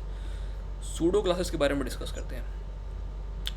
अ pseudo class is use to define special state of an element. For example, it can be use to style an element when user mouse over it, style visited and unvisited link differently, style an element when it gets focused. ठीक है, तो मैंने तुम्हें already कल बताया था hover के बारे में, याद है? हॉवर बताया था ना, फिर हमने एंकर हाँ टैग के केस में हमने विजिटेड अनविजिटेड और वो सब चीज़ें डिस्कस करी थी। तो जो हम यहाँ पे कॉलन वाला कॉलन लगा के मेंशन करते हैं ऑन होवर या फिर ऑन लिंक ऑन विजिटेड इस तरीके से, तो वो हमारे पास सूडो क्लासेस कहलाती हैं। समझ रहे हो? जैसे इसमें मैंने माउस ओवर किया तो इससे क्या होगा, ये कलर चेंज हो गया, ठीक है। इस पर मैंने क्लिक किया तो ये फोकस हो गया। समझ रहे हो? अब यहाँ पे एग्जाम्पल ठीक के है। तौर पे हम दोबारा देख लेते हैं। अनविजिटेड लिंक है, ये देखो यहाँ पे। अभी क्या है कि ऑलरेडी ये मैंने कभी विजिट कर ली होगी इसलिए ये मुझे ग्रीन कलर में दिख रहा है, बट अगर ये कम्प्लीटली अनविजिटेड होती तो उस केस में यहाँ पे ये रेड कलर में दिखती, ठीक है। यहाँ पे हमने अगर विजिटेड है तो वो ग्रीन कलर में दिख रही है कि विजिटेड ऑलरेडी है लिंक, ठीक है। हॉवर कर रहा हूँ मैं माउस पे, मतलब हॉवर का मतलब क्या होता है कि जब माउस को मैं इसके ऊपर लेके जाता हूँ, ठीक है, तो वो हमारे पास पिंक में चला कलर, हॉट पिंक कलर में चेंज हो रही है। और अगर मैं इस पर क्लिक करके रखता हूँ तो हम कहेंगे भैया ये एक्टिव लिंक है, तो इस पर मैंने क्लिक कर रखा है, ठीक है। इस तरीके से ये खुल भी गया, समझ गए? तो ये चार हमारे पास सूडो क्लासेस कहलाती है। Link, visited, hover, active. ठीक है, हॉवर वाला काफ़ी जगह यूज़ होता है, बहुत बार हम इसको काफ़ी जगह यूज़ करते हैं। अच्छा लगता है ये दिखने में ना। हाँ, अच्छा भी लगता है। जैसे तुम्हें दिख रहा है ये कि हॉवर करने पे इसको दिखाना है। जैसे इनिशियली यहाँ पे ये काफ़ी तगड़ा एग्जाम्पल है, इसको देखो, ठीक है। जैसे कि ये हमारे पास पैराग्राफ टैग हमने यूज़ किया हुआ है। पैराग्राफ टैग हमारे पास कहाँ पे है? यहाँ पे है, ठीक है। इस डिव के अंदर मैंने यूज़ किया हुआ है और इस पर मैंने देखा डिस्प्ले नन, कि मुझे यहाँ पे इसको दिखाना ही नहीं है, समझ गए? तो फिर मैंने यहाँ पे क्या करा, इस वाले डिव पे एक हॉवर नाम की सूडो क्लास लगा दी और फिर मैंने डाल दिया यहाँ पे पी। तो जब मैं इस डिव पे हॉवर करूँगा तो पी वाली क्लास पे जो डिस्प्ले है उसकी प्रॉपर्टी को आप ब्लॉक पे सेट कर दीजिए, ठीक है। समझे हम क्या कहना चाह रहे हैं इससे? तो इससे क्या हुआ, पहले डिस्प्ले नन था पी का, अब यहाँ पे हाँ डिस्प्ले दिख ब्लॉक हो जाएगा। जाएगा। तो अब मैं इस पर ले गया, हॉवर ठीक किया, है, ये देखिए यहाँ पे, जादू हो गया। समझ रहे हो? हाँ जादू हो गया, ठीक है। तो प्रॉपर्टी सेट करिए, जादू तो क्या कहें इसको, है ना, ठीक है। ठीक इसके है, बाद हम यहाँ एकदम ठीक है। पे और सूडो क्लास आती है, जैसे कि फर्स्ट चाइल्ड हो गया हमारे पास। एक हमने एनएफ चाइल्ड वाली प्रॉपर्टी यूज़ करी थी हमने टेबल के केस में ना, तुमने शायद याद होगा। तो एनएफ चाइल्ड इसमें हम डालते थे फंक्शन के अंदर इवन। हाँ हाँ हाँ हाँ, एनथ वैल्यू सारे एक कलर के हो जाएंगे, मतलब टेबल में हम डालते थे। हाँ, वो डालते थे हम, इवन वाले को बनाना है, ऑड वाले को बनाना है, सही है सही। इस तरीके से यहाँ पे लिखा हुआ है फर्स्ट चाइल्ड। तो यहाँ पे एग्जांपल देखो, पी टैग उसका जो फर्स्ट चाइल्ड है वो होना चाहिए ब्लू, ठीक है। ऐसे ये हो गया हमारे पास फर्स्ट चाइल्ड, तो ब्लू हो गया हमारे पास। अब यहाँ पे क्या हो गया, यहाँ पे डिव के अंदर यहाँ पे फर्स्ट चाइल्ड आ रहा है एक तरह से, पी का ना, डिव के अंदर फर्स्ट चाइल्ड जो आ रहा है वो क्या आ रहा है हमारे पास, यहाँ पे पी आ रहा है। तो इसको हमने यहाँ पे कर दिया दिस इज सम टेक्स्ट, ठीक है। ठीक है, इस तरीके से काफ़ी और प्रॉपर्टीज़ हैं। इनको मैं पढ़ लूंगा, बाकी वाली को ना। सूडो इतनी कोई क्लासेस यूज़ नहीं कई आती, सारी तरीके की होती है। बस तुम्हें तो सिर्फ हॉवर का याद रखना है, और वो जो लिंक वाला तुम्हें मैंने बताया एंकर टैग के अंदर, लिंक हो गया, एक्टिव हो गया, है ना, विजिटेड हो गया, अनविजिटेड हो गया, जो भी है वो आपको तुम्हें याद रखना है, बाकी तो कोई दिक्कत नहीं है, इतनी कोई यूज़ भी नहीं आता है ये, ठीक है। A C S S pseudo element is use to style specific part of the element, ठीक है।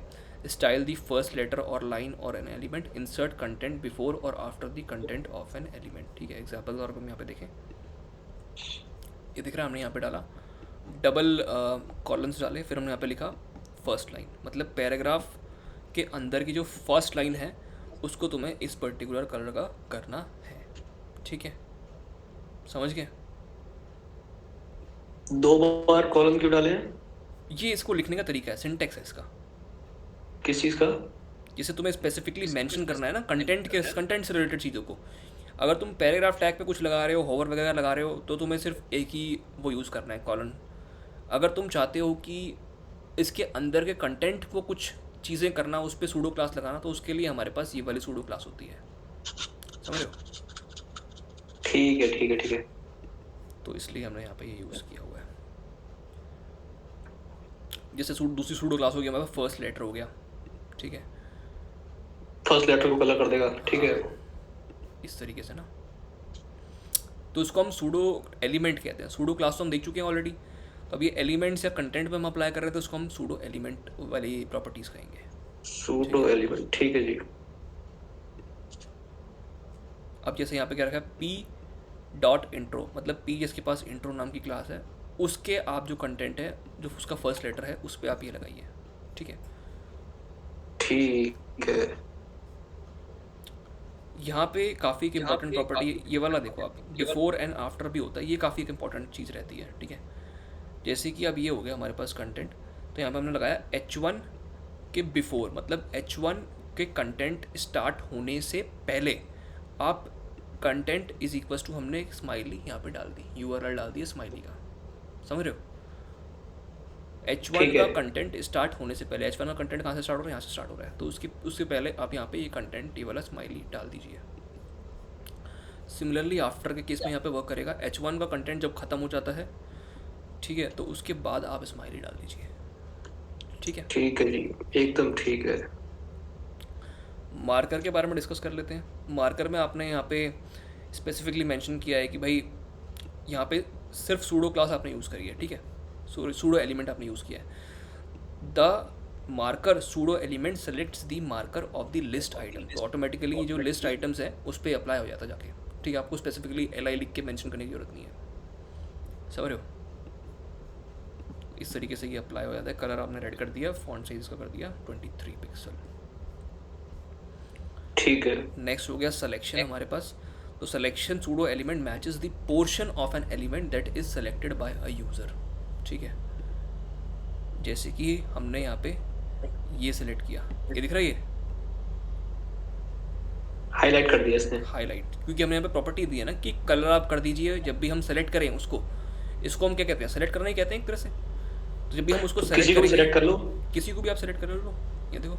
हाँ ठीक है, हर किसी सिलेक्शन में जैसे मैंने यहाँ पे सेलेक्ट किया, तो ये। यहाँ पे मुझे एक पर्टिकुलर कलर का दिख रहा है। ठीक है, जैसे पर्पल कलर का दिख रहा है और टेक्स्ट हमारे पास ब्लैक कलर का है। तो वही हमने यहाँ पे अप्लाई किया है कि सिलेक्शन हमने अप्लाई किया है। तो सिलेक्शन जब सेलेक्ट करोगे किसी भी चीज़ को, तो उसका कलर हो जाना चाहिए रेड, और उसका बैकग्राउंड हो जाना चाहिए येलो। येलो, ठीक है। ठीक है, नेक्स्ट ओपेसिटी के बारे में बात करते हैं। ये हमने ऑलरेडी डिस्कस कर लिया था ना, ये वाली प्रॉपर्टी ओपेसिटी, जो बैकग्राउंड हम पढ़ रहे थे कल। RGB है।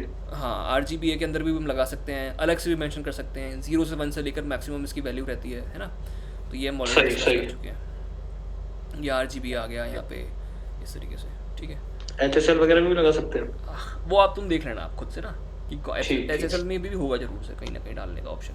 ठीक है, ये हो गया हमारे पास मेन्यू। ठीक है, मेन्यू मतलब सॉरी नेविगेशन बार। तो नेविगेशन बार तुम खुद से बना सकते हो। जैसे इसको हमने लेफ्ट लेफ्ट लेफ्ट अलाइन कर दिया, इसको हमने राइट अलाइन कर दिया। ठीक है, फ्लोट करके लेफ्ट ना, इन तीनों को हमने फ्लोट लेफ्ट प्रॉपर्टी दे दी इस तरीके से। इसके साथ साथ तुम यहाँ पे यूएल टैग्स का भी यूज़ कर सकते हो। ठीक है, अभी तुमने सिर्फ यूएल टैग का यूज़ किया, तो हमारे पास ये अपने आप इस तरफ से आ रहा है। हम चाह रहे हैं कि इसको सेम लाइन में लेके आएँ, तो उसके लिए भी ये तरीका बताएंगे यहाँ पे मेन्यू बनाने का। एग्जाम्पल के तौर पे नेविगेशन बार। ठीक है, तो तुम देख लेना इसको। ठीक है, जैसे वर्टिकल नेविगेशन बार इन्होंने यहाँ पे दिखा रखा है। ठीक है, ये हो गया हमारे पास हॉरिजॉन्टल नेम बार। ठीक है, इस पर हमने कर दिया डिस्प्ले इन लाइन, और यहाँ पे फ्लोट की प्रॉपर्टी को सेट कर दिया लेफ्ट पे। ठीक है, एग्जाम्पल के तौर पर देख लेते हैं, ये आ गया हमारे पास। ठीक है, यूएल पे हमने डाला list type, list style type none, जो हमारे पास आता था पहले, क्योंकि यूएल है तो सर्कल या डिश या इस तरीके से वो सिंबल्स बनवाते थे ना, तो उसको हमने हटा दिया with the help of none property. हमने मार्जिन दे दी। ठीक है, ओवरफ्लो कर दिया हिडन, अगर बाहर निकलेगा तो हमें नहीं दिखना चाहिए कंटेंट। ठीक है, हमने लिस्ट पे लगा दी प्रॉपर्टी, क्या लगाई, फ्लोट लेफ्ट में लगाया, और लिस्ट के अंदर जो भी हमने सारे एंकर टैग्स दिए हैं उसको हमने कर दिए डिस्प्ले उनका ब्लॉक लेवल कर दिया। ठीक है, इनलाइन ब्लॉक नहीं किया, सिर्फ हमने ब्लॉक लेवल किया है, और इसके बाद हमने यहाँ पे पैडिंग वगैरह दे दी है। ठीक है, तो इस तरीके से हमारे पास यहाँ पे क्लिकेबल मेन्यू बन चुका है ये। डिस्प्ले ब्लॉक ब्लॉक क्यों किया? इसको हम इनलाइन ब्लॉक करके देखते हैं क्या डिफरेंस आता है। कुछ भी नहीं होगा। ठीक है, कुछ भी नहीं हुआ तो आप इनलाइन ब्लॉक दे दो। नहीं, ये एक काम करो, इसको हटा ही दो। अब देखो क्या होता ये है। देखो, तुम यहाँ पे फिर इसकी पैडिंग नहीं दे पाए। क्यों भाई? एक सेकेंड रुको, मैं इसको बैक करता हूँ एक बार। तो जब हम इनलाइन ब्लॉक वगैरह देते हैं तो हमने यहाँ पे ब्लॉक या इनलाइन ब्लॉक हमने देखा था, तो उस केस में हम इसकी प्रॉपर्टीज़ को सेट आउट कर सकते थे। जैसे कि हमने विड्थ दी थी, तुम्हें याद है उसमें उसकी विड्थ इंक्रीज़ हो गई थी, हाइट इंक्रीज़ हो गई थी, समझ रहे हो कंटेंट का जो था। ब्लॉक में यहाँ पे कहाँ गया, मैं तुम्हें यहाँ पे दिखाता हूँ, ये देखो एक सेकेंड। ब्लॉक में नहीं हुई थी, इनलाइन ब्लॉक में हो रही थी। दोनों में हो रही, दोनों में हो रही थी। हाँ ब्लॉक में भी हो रही थी, ठीक है। ये देखो ना यहाँ पे, हमने वहां भी कुछ ना कुछ कंफ्यूज हो गया था, मैं वहां भी हटा उठा के देख रहा था। हटा के देख लेते हैं। अब यहाँ पे देखो, नहीं अप्लाई हुई ना यहाँ पे ब्लॉक, बिना ब्लॉक के। यहाँ पे हमने विड्थ और हाइट दे रखी है। तो इनलाइन हो गई ये तो, ब्लॉक के ब्लॉक होने की बजाय। क्योंकि हमने यहाँ पे स्पैन का यूज़ किया है, यहाँ पे देखो ना, ये स्पैन यूज़ किया है। स्पैन इज़ ऑलरेडी एन अच्छा इनलाइन अच्छा एलिमेंट। अच्छा, ठीक ठीक। समझ रहे हो? ठीक है। तो ये हमारे पास डिफरेंस था, तो हमें यहाँ पे, इसलिए हमने यहाँ पे जो इनलाइन ब्लॉक यूज़ कर लो चाहे ब्लॉक यूज़ कर लो, दोनों का सेम कंटेंट रहेगा। Main thing is we want to apply the padding, ठीक है, ऑन दी एंकर टैग, ठीक है। इसको एक काम करो, आप जो है ना, एल आई और जो छोटे वाला चाइल्ड ग्रेटर देन का सिंबल होता है वो लगाओ यहाँ पर। ये भी चल जाएगा, सेम रहेगा। सेम रहेगा ना? सेम रहेगा और क्या। ठीक है, एकदम ठीक है, ठीक है, बढ़ो आगे बढ़ो। स्पेस करके लगाया तो उससे क्या हुआ बताओ मुझे। स्पेस करके अगर हम लगाते हैं तो ये बनता है डिसेंडेंट सेलेक्टर, जो कि ऑल एलिमेंट्स को सिलेक्ट करता है। ठीक है, सभी के सभी होंगे, क्या कहीं भी हो चाहे वो, जितने भी ये ए आ रहे हैं, एंकर टैग आ रहे चाहे हैं नेस्टेड सारे, ए भी आ रहे चाहे। हैं, अंदर के अंदर भी आ रहे हैं, तो उन पे भी सब पे अप्लाई होगा। हाँ हाँ हाँ, सही है सही है, एकदम। ठीक है। ये हो गया हमारे पास नेविगेशन। ये तो हम पढ़ चुके हैं। अलाइनमेंट हो तो गया शायद, ये कॉम्बिनेटर्स भी हो गया था, ड्रॉप डाउन के स्क्रू बारे डाउन में भी हो डिस्कस गया। कर लेते हैं। ये ड्रॉप डाउन वाला मेन्यू तुम्हें दिख रहा है, तो हम इसको तुम कैसे बनाओगे उसको तुम यहाँ पे खुद से एक बार पढ़ना कि किस तरीके से हम इसमें स्टाइल्स वगैरह अरेंज करेंगे और किस तरीके से हम ड्रॉप डाउन मेन्यू को बना सकते हैं। ठीक है, वैसे तो तुम डायरेक्टली वो होता है ना, मतलब ठीक है। सेलेक्ट टैग होता है, सेलेक्ट टैग तुम्हें याद है, एक ड्रॉप डाउन मेन्यू वाला सेलेक्ट टैग होता है जिसमें कि हम ऑप्शन आता है हमारे पास, जो कि हमने HTML में पढ़ा था। तुम उसको भी डायरेक्टली यूज़ कर सकते हो, उस पर भी तुम CSS प्रॉपर्टी अप्लाई कर सकते हो। बट अगर तुम खुद से खुद का बनाना चाहते हो तो उस केस में तुम यहाँ पे अप्लाई कर सकते हो कि भाई हॉवर करने पे इनके डिस्प्ले जो है, जो कंटेंट है, उस पर हम प्रॉपर्टी अप्लाई कर दें, डिस्प्ले ब्लॉक कर दें। उससे पहले हम इनकी डिस्प्ले को नन रखते हैं। ठीक है, अब क्योंकि ये सब चीज़ों को पीछे वाले कंटेंट को ओवरलैप कर रहा है, तो इसकी पोजीशन हम देंगे रिलेटिव, और बाकी इन सब की पोजीशन देंगे हम क्या देंगे, एब्सोल्यूट देंगे। तो तुम्हें यहाँ पे दिख रहा होगा कंटेंट की पोजीशन जो है वो एब्सोल्यूट है, इसकी पोजीशन हमारे पास रिलेटिव है। ठीक है, इसको क्योंकि सही हमें सही है। छोटा, हमने स्पेसिफिकली विड्थ वगैरह प्रोवाइड करनी है, इसलिए हमने यहाँ पे इसकी डिस्प्ले को इनलाइन ब्लॉक कर रखा है।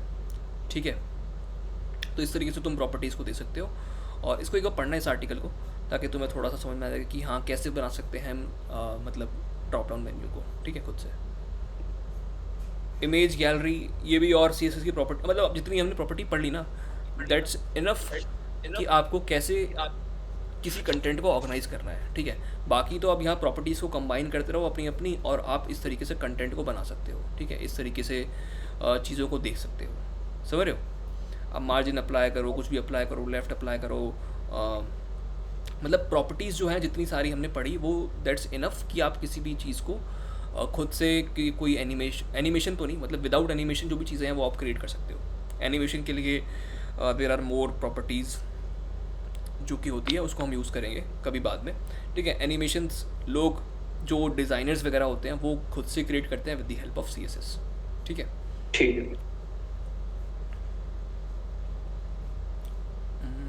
Create navigation, this is not important. ठीक है, CSS एट्रीब्यूट सेलेक्टर। ठीक है, the attribute selector is use to select element with specified attribute. ठीक है, एग्जाम्पल के तौर पर हम यहाँ पे देखें, जैसे हमने क्या किया, target is equal to blank है, ये आपने यूज़ किया target is equal to blank पे। ठीक है, इसमें आपने, क्योंकि तीनों के तीनों एंकर टैग थे, बट आपको चाहते थे कि यार जहाँ पे target is equal to blank लगा हुआ है ना, वहीं पे हम बैकग्राउंड कलर में येलो प्रोवाइड करें। तो इस तरीके से आपने किसी एक एट्रीब्यूट को अगर सेलेक्ट करना है तो आप यहाँ पे स्क्वायर ब्रैकेट का यूज़ करके कर सकते हो। ठीक है। सही है। और अगर हम यहाँ पे ऐसा टिल्डी वाला सिंबल लगाएंगे तो is use to select elements with an attribute value containing the specified word, कि अगर उस एट्रीब्यूट वैल्यू के अंदर कोई वर्ड नाम की वैल्यू आ रही है या फिर कोई फ्लावर नाम की, जैसे उन्होंने डाल रखा है title is equal to flower, तो वो वाली ही सेलेक्ट हो जाए। जैसे कि एग्जांपल के तौर पे आप यहाँ पे देखो, इसमें हमने टाइटल डाल रखा है, तो इसमें यहाँ पे हमारे पास फ्लावर आ रहा है, यहाँ पे भी फ्लावर आ रहा है। ठीक है, तो एक तरह से मैच कर रहे हैं कि जिसके अंदर हमारे पास फ्लावर नाम का जो स्टब स्ट्रिंग आ रही है, तो वो हमारे पास वहाँ पे हम बॉर्डर प्रॉपर्टी अप्लाई करेंगे। ठीक है, तो एक तरीके से स्पेस करके, जैसे हम लिखते हैं ना कि क्लास 1 में अप्लाई हो, स्पेस क्लास 2 में अप्लाई हो, क्लास 3 में अप्लाई हो, इतनी सारी प्रॉपर्टीज, वैसे इन्होंने जो है टिल्डे का यूज करा है कि सारे जो जितने भी फ्लावर्स टाइटल आ रहे हैं उसमें अप्लाई हो हाँ जाए। मतलब इनके पास सब स्ट्रिंग में फ्लावर नाम की सब स्ट्रिंग आ रही हो कहीं भी, तो वो हमारे पास एक तरह से सब स्ट्रिंग कह लो, या फिर एक वर्ड पूरा आ रहा हो फ्लावर का ना, तो वो वहाँ पे हमें अप्लाई करना है एक तरह से, समझ रहे हो। सही सही सही है, एकदम सही है।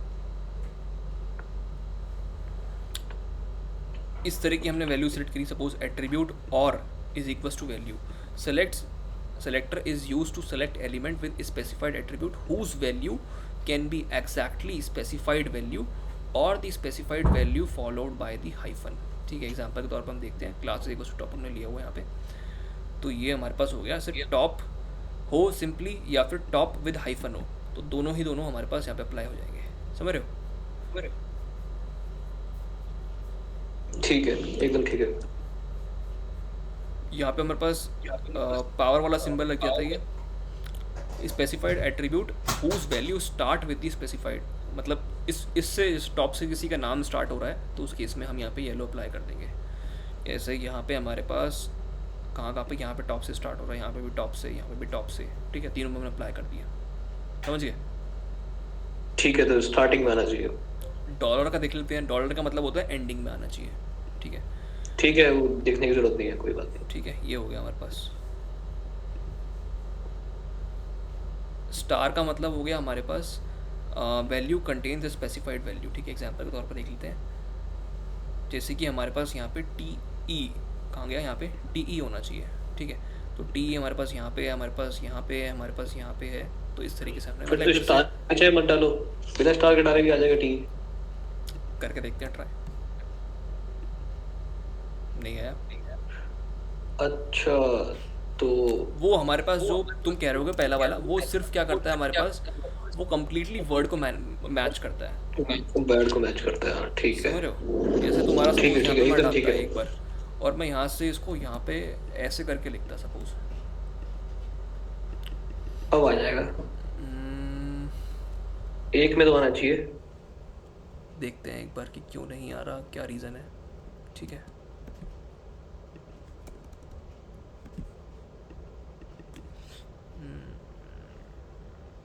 क्लास इक्वल्स टू, एक बार दोबारा उसी को चेक करो, फर्स्ट वाले को।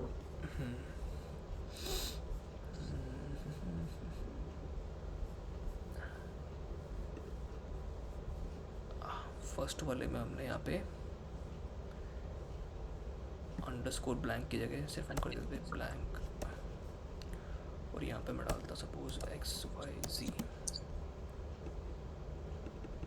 ठीक है, तो ये क्या है कि शायद हमारे पास एक तो ये एग्जैक्ट मैच के लिए हो गया हमारे पास। ठीक है, सेकंड वाला हमारे पास क्या था, ये नहीं था, टिल्डे वाला नहीं था, टिल्डे वाला ही था ना हमारे पास, इसमें कि हम मैच कर रहे थे, वो था हमारे पास इक्वल्स टू में एग्जैक्ट मैच था। ठीक है, टिल्डे वाले में हमारे पास क्या था कि अगर उसके अंदर ये कंटेन करेगा तो हमारे पास हो जाएगा काम। हाँ हाँ, ये यही था, यही था। ठीक है, कौन सा वाला एग्जांपल हम देख रहे थे यहाँ पे, ये वाला देख रहे थे ना, ये यही देख रहा था। इसके आगे एक बार टिल्डे लगा के ट्राई करते हैं। अब आ जाना चाहिए। ठीक है, आ गया। हाँ, अब आ गया, वर्ड मैच कर गया, टी। टी वर्ड मैच कर गया। अब सपोज ये टी होती सब स्ट्रिंग, एग्जाम्पल देख लेते हैं कहाँ गया वो, ये रहा। सब स्ट्रिंग पे ये काम नहीं करेगा, ओनली फॉर वर्ड्स काम करता है ये। ठीक है, सब स्ट्रिंग के लिए हमारे पास ये मल्टीप्लाई वाला जो सिंबल है ना, स्टार सिंबल है, ये काम करेगा। केवल क्लास इक्वल टू टी में क्या काम करेगा? केवल class is equal to T E में कोई सा भी काम नहीं करेगा, क्योंकि एग्जैक्ट मैच यहाँ पे कोई मिल नहीं रहा। यहाँ पे सिर्फ टी ई होता है, जैसे मैं यहाँ पे लिखता हूँ टी ई, अब मैच कर जाएगा ये। सही है, सही है, सही है, ठीक है, सही है, ठीक है, एकदम ठीक है। तो ये हमारे पास हो गया, ये हो गया था। ठीक है, बस अब कुछ नहीं है। इसके बाद यहाँ पे फॉर्म्स के बारे में पढ़ लेते हैं। तो फॉर्म्स में बनाने हैं तो उस केस में आप देखो उसको किस तरीके से कर सकते हैं। विड्थ हमने दे दी, ठीक है। तो किसी स्पेसिफिक हमें लगाना है, यहाँ पे type is equal to text पे आ रहा है, तो उसमें हमें कोई सीएसएस प्रॉपर्टी अप्लाई करनी है, पासवर्ड पे कोई अप्लाई करनी है, स्पेसिफिकली नंबर पे कोई अप्लाई करनी है, तो हम इस तरीके से कर सकते हैं। HTML से कर लेंगे, ये तो हमने HTML फॉर्म्स पढ़ा एच था। टी एम एल से भी कर सकते हो, कोई दिक्कत नहीं है। पर अगर आपको सी एस अप्लाई करना है तो उससे भी आप कर सकते हो स्पेसिफिकली, कि भाई इनके पास input type is equal to text है, तो सिर्फ उन्हीं पे ही हमें बॉर्डर के अप्लाई करना है, बॉर्डर रेडियस अप्लाई करना है, इस तरीके से ना। ठीक है, ठीक है। फोकस करना है अगर आपको किसी पे ना, तो आप डाल सकते हो कि भाई जब फोकस करेंगे, मतलब जब उस पर हम क्लिक करेंगे तो इस तरीके से उसका बैकग्राउंड कलर जो है वो लाइट ब्लू में कन्वर्ट हो जाना चाहिए, ठीक है। अगर मैं इसे फोकस करूँगा तो इसमें देखो यहाँ पर बॉर्डर का जो है वो 3 पिक्सल का हो जाएगा, और एक पर्टिकुलर कलर जो है, इसको हम हैक्स कोड से डिनोट कर रहे हैं, उस कलर में ये फोकस करने पे कन्वर्ट हो जाएगा इसका बॉर्डर, ठीक है। ठीक है, एकदम ठीक है। ट्रांजिशन नाम की प्रॉपर्टी आती है जब हम एनिमेशन वगैरह अप्लाई करते हैं, तो उसको आप देखो यहाँ पे ऐसे दिख रहा है ये देखो यहाँ पे। CSS से एनिमेशन हो गया? हाँ, सी एस एस से हम एनिमेशन बना सकते हैं। मैंने तुम्हें बताया ना थोड़ी देर पहले अभी, कि अगर आपको एनिमेशंस बनाने हैं तो वो भी आप सी एस एस के थ्रू कर सकते हो। तो उसके लिए जैसे हमने यहाँ पे ये सब चीज़ें तो कॉमन चीज़ें हैं। इसके बाद हमने ये पता है कब अप्लाई किया, जब type is equal to text हुआ, ठीक है। जब हमने इस पर क्लिक किया तो हमारे पास ये फोकस हो गया, ठीक है। तो उसने क्या किया, इसकी विड्थ को कर दिया 100%, समझ रहे हो। ठीक है, एकदम ठीक है। इसको जब सी एस एस के अंदर ट्रांजिशंस वगैरह हम देखेंगे, जो कि एक एडवांस सी एस एस का टॉपिक है, तो उसके अंदर हम थोड़ा और डिस्कस करेंगे इसको। एज अ डेवलपर आपको इतनी ज़्यादा ट्रांजिशन याद रखने की ज़रूरत नहीं है, बट आपको फिर भी आइडिया होना चाहिए कि किस तरीके से आप ट्रांजिशन प्रॉपर्टीज़ का यूज़ कर सकते हो, ताकि इन केस कभी आपको ज़रूरत पड़े कुछ दिखाने की, कुछ रिप्रेजेंट करने की, तो आपको आइडिया हो कि ये हम ट्रांजिशन की हेल्प से कर सकते हैं, ठीक है। एकदम ठीक। ठीक है, तो नेक्स्ट काउंटर्स के बारे में डिस्कस कर लेते हैं।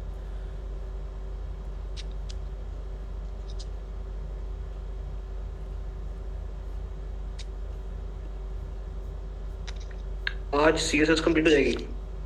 नहीं, सी एस एस तो यार मैंने तुम्हें बताया ना कि अगर तुम सी एस करने बैठे तो तुम्हें 1 महीना भी लग सकता है, ठीक है।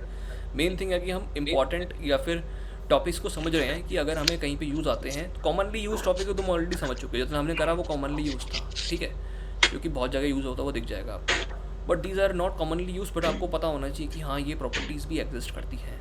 जैसे कि इस केस में देखो, हमने यहाँ पे सिर्फ हमने HTML के यहाँ पे टैग्स यूज़ करे हैं, तो ऑटोमेटिकली अगर हमें नंबरिंग दिखानी है, कि हमें खुद से नंबरिंग ना करें और अपने आप आ जाए वो, तो हम इस तरीके से यहाँ पे यूज़ कर सकते हैं काउंटर्स को, ठीक है।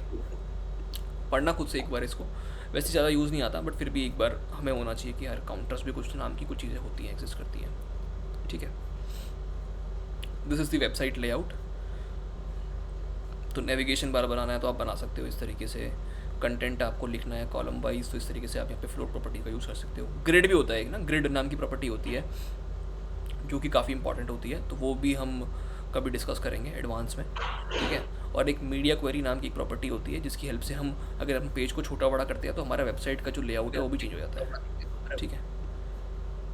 यूनिट्स को अपन पढ़ लेते हैं एक बार, ठीक है। तो जैसे कि हमारे पास पिक्सल में यूनिट होती है, हमारे पास width, margin, padding, font size वगैरह हम डिस्कस कर सकते हैं। लेंथ हम यहाँ पे पिक्सल्स या EM की यूज़ में वो कर सकते हैं, ठीक है। कौन कौन से हो गया हमारे पास, सेंटीमीटर होता है, मिलीमीटर होता है, इंचज़ होता है, पिक्सल्स होता है, ठीक है। PT के अंदर क्या हो गया, पॉइंट्स हो गया हमारे पास, PC पे आता है पिकास। तो मोस्ट इंपॉर्टेंट कौन सी होती है हमारे पास, पिक्सल नाम की यूनिट होती है, ठीक है। रिलेटिव लेंथ के बारे में डिस्कस कर लेते हैं। Pixel are relative to the viewing device, ठीक है। For example, low DPI device 1 pixel is 1 device pixel of the display. For printers and high resolution screens 1 pixel implies multiple device pixel, ठीक है। तो वो depend करता है कि आपकी स्क्रीन टाइप या फिर कौन सा आप डिवाइसेस यूज़ कर रहे हो, उसके अकॉर्डिंग उन्होंने यहाँ पे डिफाइन किया होता है कि छोटी, जिसमें आपके पास लो डेंसिटी या जिसमें कम पिक्सल्स हैं बेसिकली आपके उसमें, तो 1 pixel is equals to 1 device pixel के बराबर हो जाता है कभी कभी, ठीक है। और प्रिंटर्स वगैरह के केस में हमने 1 पिक्सल के अंदर मल्टीपल डिवाइस पिक्सल को भी डिनोट कर सकते हैं। जैसे 1 pixel is equals to suppose 10 device pixel के बराबर हो गया, समझ रहे हैं, इस तरीके से। ठीक है, ठीक है। ये हमारे पास हो गया रिलेटिव लेंथ के बारे में, ये सब यूनिट्स हो गया हमारे पास, ठीक है। तो ई एम हो जाती है, ई एक्स हो जाती है हमारे पास, ठीक है। तो E M is equals to relative to font size of the element. 2 E M means 2 times the size of the current font. जो भी आपने करंट फॉन्ट यूज़ कर रहे हो अपनी उसमें, तो उसका वो डबल साइज हो जाता है, समझ गए। E X is relative to x height of the current font. Rarely use, बहुत कम यूज़ होता है हमारे पास, ठीक है, इसको छोड़ सकते हो तुम। ये वी एच और वी डब्ल्यू को देख लो। वी एच होता है हमारे पास, इसको हम परसेंटेज की फॉर्म में करते हैं, जैसे 1 वी डब्ल्यू 1 वी एच। इसका मतलब क्या हो गया, 1% of the viewport. View port मैंने तुम्हें ऑलरेडी बताया, जिससे तुम्हारा ये हो गया, तुम्हारा कंटेंट करेंटली व्यू पोर्ट हो गया। तो इसके रिस्पेक्ट में तुम्हारा कितना उसकी विड्थ होनी चाहिए वो तुम यहाँ पे मेंशन कर सकते हो, ठीक है। इसको यहाँ पे देख लो एक बार, मैं तुम्हें दिखा दूँ। जैसे कि ये हो गया तुम्हारे पास, यहाँ पे तुमने मेंशन कर दिया, कहाँ पे गया, 1 वी डब्ल्यू, ठीक है। इससे हमने क्या मेंशन किया, 20 वी डब्ल्यू। 20 का मतलब जैसे तुम्हारा करंटली ये व्यू पोर्ट है, तो उसका 20% तुम 20% ऑफ विड्थ। वी डब्ल्यू का मतलब क्या होता है, विड्थ। विड्थ कितनी है अभी, 100%। तो हम कितना यूज़ कर रहे हैं, 20% ऑफ दी व्यू पोर्ट, समझ गए ना, व्यू पोर्ट विड्थ। तो इसलिए हमने यहाँ पे सिर्फ 20% इसका ऑक्यूपाई किया, 60% अभी यहाँ पे बचा हुआ है, ठीक है, इस तरीके से। वी एच हो गया हमारे पास व्यू पोर्ट की हाइट के बराबर हो गया, ठीक है। तो हमने यहाँ पे किया 20 वी एच, मतलब कि कितनी करंटली हाइट थी, ठीक है। आप इसको ऐसे यहाँ पर देखो, resize the height of the browser window to see how the font size of 1H change. इसको हम करंटली करके देखते हैं एक बार। जैसे कि ये हम यहाँ पे हाइट को कम कर रहे हैं, ये दिख रहा है तुम्हें, इसके साथ साथ ये भी कम हो रहा है, तो हाइट कम हुई, ठीक है। तो जितनी करंट हाइट का 20 वी एच के बराबर हो गया हमारे पास, जितना 20 वी एच हुआ करंट हाइट का, 20 वी मतलब 20% हुआ, तो उसके हिसाब से हमने यहाँ पे इसको अरेंज कर दिया। सेम केस जो हमने विड्थ वाला डाला एकदम सही है, वो भी विड्थ के हिसाब से हो रहा था, ठीक है, एकदम ठीक है। इसमें हम मिनिमम मैक्सिमम सेट कर सकते हैं। और परसेंटेज हम किसके रिस्पेक्ट में सेट करते हैं, पेरेंट एलिमेंट के रिस्पेक्ट में, ठीक है। वी एच और वी डब्ल्यू किसके रिस्पेक्ट में, व्यू पोर्ट के रिस्पेक्ट में। और परसेंटेज हम किसके रिस्पेक्ट में सेट करते हैं, पेरेंट के रिस्पेक्ट में। जैसे सपोज आपका ये वाला, सपोज ये आपका करंटली व्यू पोर्ट है, ठीक है, सपोज ये होगा करंटली व्यू पोर्ट। तो ये आपने बनाया एक डिव, तो अब इस डिव में आपने कह दिया कि भाई ये होना चाहिए सपोज 40%। तो ये 40% है किसका, ये 100% है, तो इसके रिस्पेक्ट में ये वाला जो है ये 40% है, बचा कितना यहाँ पे 60% बच गया, समझ गए। अगर आप डब्ल्यू के रिस्पेक्ट में सेट करते तो वी डब्ल्यू कितना है हमारे पास, ये वाला अगर आप 100% मान रहे हो, ठीक है, और आपने सपोज इसको दे दिया कितना 40 वी डब्ल्यू दे दिया, तो हो सकता है वो अंदर यहाँ पे इतना बड़ा आ जाए, समझ गए, ठीक है। तो ये कॉन्सेप्ट होता है हमारे पास वी एच परसेंटेज और वी डब्ल्यू के बीच में डिफरेंस जो होता है। अभी बता रहा है कि कौन कौन सी यूनिट्स जो हैं वो कौन कौन से ब्राउज़र सपोर्ट करते हैं। जनरली जो मॉडर्न ब्राउज़र है सारे के सारे, मोज़िला, तुम्हारा फायरफॉक्स हो गया या एज हो गया, ये सब सपोर्ट करते हैं, ठीक है। स्पेसिफिसिटी ये कोई हमारे पास इम्पॉर्टेंट नहीं है। विच define specific level of selectors, ठीक है। इनलाइन सेलेक्टर हो गया हमारे पास, तो उससे फर्स्ट प्रायोरिटी आपको इनलाइन सेलेक्टर को मिलेगी इस तरीके से। फिर आईडीज़, फिर क्लासेस, सूडो क्लासेस, एट्रीब्यूट्स वगैरह को मिलेगी। फिर इसके बाद एलिमेंट्स एंड सूडो एलिमेंट्स को मिलेगी, इस तरीके से ना। तो ये आपकी कैटेगरीज वाइज लेवल वाइज हो गया हमारे पास यहाँ पे। फिर स्पेसिफिक कैलकुलेशन बता रखी है इन्होंने, ठीक है, कुछ ज़्यादा खास नहीं है, इसको हम छोड़ भी सकते हैं। एक ये प्रॉपर्टी ध्यान रखना इंपॉर्टेंट वाली, तो सपोज़ आपने कहीं पे आपने सपोज़ इंटरनल CSS जो होती है वो यूज़ कर रखी है, जिसे हम स्क्रिप्ट टैग के अंदर लिखते हैं ना, और इनलाइन भी यूज़ कर रखी है। तो आप चाहते हो कि यार इनलाइन वाली में हमने कुछ और मेंशन कर रखा है, सपोज़ कलर मेंशन कर रखा है हमने, कोई और कलर मेंशन कर रखा है, तो हम चाहते हैं कि यार नहीं, उसकी जगह हमारे पास जो हमने रेड वाला जो हमने यहाँ पे अप्लाई किया हुआ है वो यूज़ हो जाए। तो उसके साथ साथ हम यहाँ पे एक्सक्लेमेशन मार्क और इम्पॉर्टेंट लिख देते हैं। इसका मतलब क्या है कि this is compulsory to apply, चाहे इसके अलावा कुछ भी हो आपको यही अप्लाई करनी है, समझ रहे हो? सही है एकदम सही है। जैसे इस केस में माई क्लास के अंदर हो गया, इसको एग्जांपल ले लेते हैं, कहाँ गया, ये हो गया। तीनों के अंदर आ जाएगा। जैसे कि ये वाला देखो, यहाँ पे हमने यहाँ पे माई आईडी यहाँ पे अप्लाई किया हुआ है, तो इसमें हमने कलर लिखा हुआ है बैकग्राउंड होना चाहिए ब्लू, ठीक है। बट हमने यहाँ पे तुम देखो पैराग्राफ टैग भी अप्लाई किया हुआ है हमने। पैराग्राफ टैग में लिखा हुआ हमने कि जहाँ जहाँ पे भी पैराग्राफ टैग आ रहा है वहाँ पे आप रेड कलर लगाइए, ठीक है। तो रेड कलर कहाँ पे, अब यहाँ पे आना चाहिए था ब्लू, ठीक है, क्योंकि आईडी के रिस्पेक्ट में हम देख रहे थे। बट क्योंकि हमने पैराग्राफ पे भी ऑलरेडी लगा रखा है, तो हमने क्या रखा है कि भैया आप इंपॉर्टेंटली रेड आप अप्लाई करिए। Same case with the class वाले एलिमेंट के साथ भी। एक काम करिए, जो पैराग्राफ की सीएसएस है ना, इसको मैं इसको उठा हटाऊँ, के इन दोनों के इसको ऊपर मैं कर हटाता हूँ, दीजिए। सपोज इंपॉर्टेंट हटाता हूँ, फिर देखो क्या होता है। ये दिख रहा है तुम्हें? फिर तो मैंने तुम्हें अभी ऑर्डर बताया इससे पहले ना, स्पेसिफिसिटी में कि क्या हाँ ऑर्डर रहता हाँ है हाँ। तुम्हारा। तो प्रायोरिटी वाइज इन्होंने यहाँ पे दिया हुआ है कि पहले आपके पास इनलाइन वाला रहेगा, जैसे कि आपने स्टाइल इसके अंदर लगा दिया, उसको हम फर्स्ट प्रायोरिटी दे देंगे। सेकंड में हम आईडीज़ को प्रायोरिटी देंगे।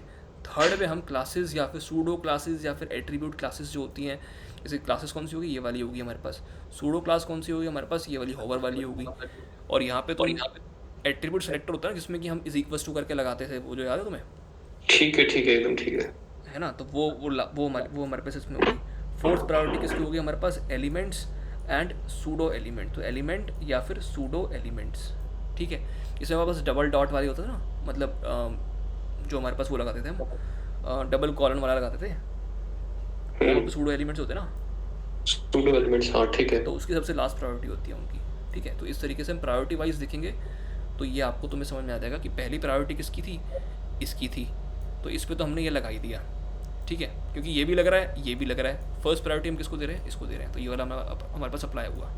पर क्योंकि हमने यहाँ पे एक्सक्लेमेशन मार्क लगाया था, इसका मतलब प्रायोरिटी या कुछ भी हो, आपको यही कलर अप्लाई करना है, ठीक है। ठीक है। फिर आए थे कुछ मैथ फंक्शंस कैलकुलेशन वगैरह करने के लिए, इतना कोई भी यूज़ नहीं आता, बट फिर भी तुम इस फंक्शन को यूज़ करके कुछ तुम्हें कैलकुलेट करना है तो तुम कैलकुलेट कर सकते हो।